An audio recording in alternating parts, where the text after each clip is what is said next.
Қайырлы күн достар, бүгін біз итальяндық болоньезе соусымен паста пісіреміз. Видеоны соңына дейін тамашалаңыздар. Болоньезе соусын дайындау үшін бізге сельдерей, сәбіз, пияз, сарымсақ, тартылған ет және қызанақтар қажет. Мен дайын консервіленген қызанақтарды қолданамын. Енді барлық көкөністерді майдалап, 4 бөлшектеп тураймыз, ал сарымсақты пресстен өткіземіз. Қызанақтарды міндетті түрде блендермен шайқап, езіп алуымыз керек. Пюре тәріздес болады, ішінде ірі бөліктері қалып кетпеу қажет. Барлығын дайындап болған соң, табаға май құйып, сәл қыздырып, фаршты жақсылап, суы сарқылғанша қуырамыз.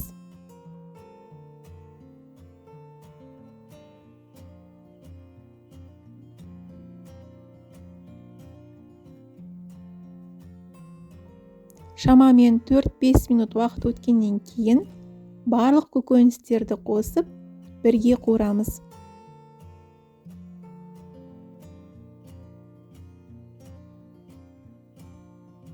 Енді дәміне қарай тұз, қара бұрыш, паприка, томат пастасын салып, араластырамыз.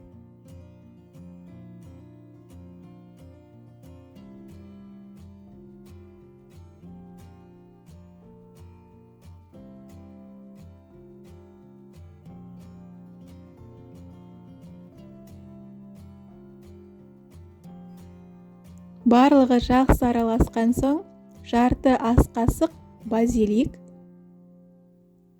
және бағана тартылған томаттарымызды құямыз. Араластырып, енді фарштың бетін жауып тұратындай етіп су құямыз.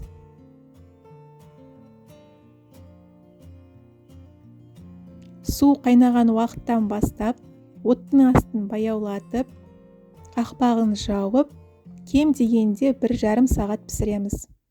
Негізінде 2 сағат пісірген жөн.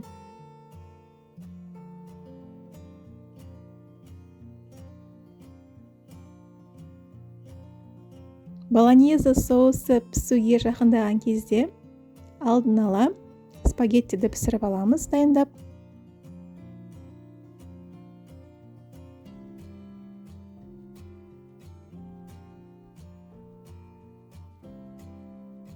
Мінекей, мен турасынан 2 сағат пісірдім, қараңыздар, өте қанық түсті, әдемі болып шықты.